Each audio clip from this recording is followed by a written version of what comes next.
মিম ম্যাটেরিয়ালের এই আধুনিক ডিজিটাল দুনিয়ায় তার যে কোনো ক্লিপ আজও অনায়াসে কোনো মন খারাপের মেঘ সরিয়ে দিতে পারে। তিনি প্রমাণ করেছিলেন নায়ক না হয়েও সুপারস্টার হওয়া যায়। তার মতো এতটা স্বতঃস্ফূর্ত বডি ল্যাঙ্গুয়েজ এবং পিওর কমেডি টাইমিং মূলধারার বাণিজ্যিক চলচ্চিত্রে এখনও বিরল। আব্দুল্লাহ সিনেমাটিও তখন সুপারহিট হয়েছিল। সুপারহিরো, চোখ ধাঁধানো স্পেশাল ইফেক্ট কিংবা নিরেট ডার্ক থ্রিলারের এই ওটিটি শাসিত যুগে এসেও যখন ফেসবুক রিলস বা ইউটিউব শর্টসে পুরনো বাংলা সিনেমার কোনো ক্লিপ হঠাৎ সামনে চলে আসে, অনেকেই অজান্তে স্ক্রল করা থামিয়ে দেন। কারণ মোবাইল স্ক্রিনে তখন জ্বলজ্বল করছে আদ্যপান্ত একজন জাদুকর এন্টারটেইনার দিলদার।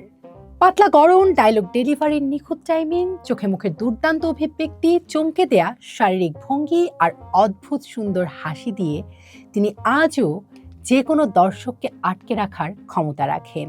দেশি বিদেশি হাইপ তোলা হাজারো কন্টেন্টের ভিড়ে দাঁড়িয়েও আজ প্রশ্ন ওঠে, why should we miss Dildar? তবে কারণ হিসেবে এই আনসান হিরোর কয়েকটি ম্যাজিকের কথা বলতেই হয়।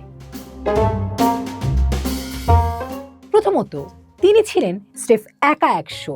80-র দশকের মাঝামাঝি থেকে 2000-এর দশকের শুরুর দিক পর্যন্ত বাংলা সিনেমা মানেই ছিল একটা বড় অংশে দিলদার। মূল গল্প যতই সিরিয়াস, ভিলেনের ষড়যন্ত্র আর কান্নাকাটিতে ভরপুর থাকুক না কেন, দমবন্ধ সেই গুমট পরিবেশের মাঝখানে দিলদার ছিলেন এক পরম রিলিফ পয়েন্ট। দর্শকরা কেবল পর্দায় তার উপস্থিতির জন্য অপেক্ষা করতেন। কখনো জং ধরা একটা টিন বাজিয়ে গান ধরা, কখনো মাইকেল জ্যাকসনের মতো মুনওয়াক বা ব্রেক ডান্স করার চেষ্টা, আবার কখনো ঝাঁটাকে গিটার বানিয়ে তুমুল ভাব নেয়া। দিলদার ছিলেন সেই সময়ের ঢাকায় পপ কালচারের এক জ্যান্ত আইকন। তার মতো এতটা স্বতঃস্ফূর্ত বডি ল্যাঙ্গুয়েজ এবং পিওর কমেডি টাইমিং মূলধারার বাণিজ্যিক চলচ্চিত্রে এখনও বিরল।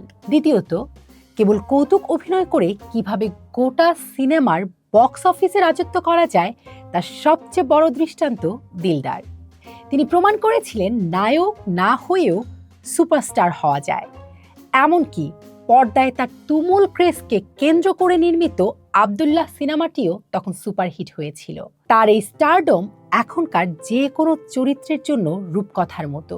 বর্তমান সিনেমা টেকনিক্যালি অনেক আধুনিক হলেও আগের সেই কমেডি ট্র্যাক আর আইকনিক কৌতুক অভিনেতার বিশাল এক শূন্যতা রয়ে গেছে। এখনকার সিনেমায় নায়কেরা কখনো কখনো হাসির দৃশ্য টেনে নিচ্ছেন, তবে স্রেফ নিখাত কমেডি বা স্ল্যাপস্টিক দিয়ে 2 ঘন্টা ভরপুর আনন্দ দেওয়ার জায়গাটা আজও খা খা করছে। সবশেষ আসে আমাদের যান্ত্রিক মানসিক শান্তির কথা। দৈনন্দিন জীবনে হতাশা ও মানসিক চাপ এতটাই বেড়েছে যে মানুষ এখন প্রাণ খুলে হাসার রসদ খোঁজে।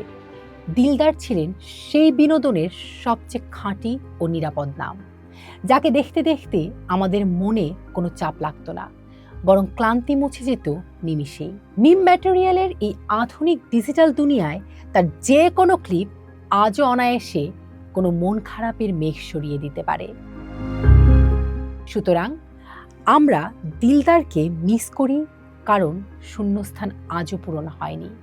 তিনি শুধুই একটি যুগের নস্টালজিয়া নন, বরং আধুনিক এই মানসিক চাপের পৃথিবীতে বারবার মনে পড়ে যাওয়া এক শিল্পী, যার কেবল একটি ফ্রেমের হাসিও আমাদের জীবনটাকে মুহূর্তের জন্য হলেও অনেক সহজ করে দেয়।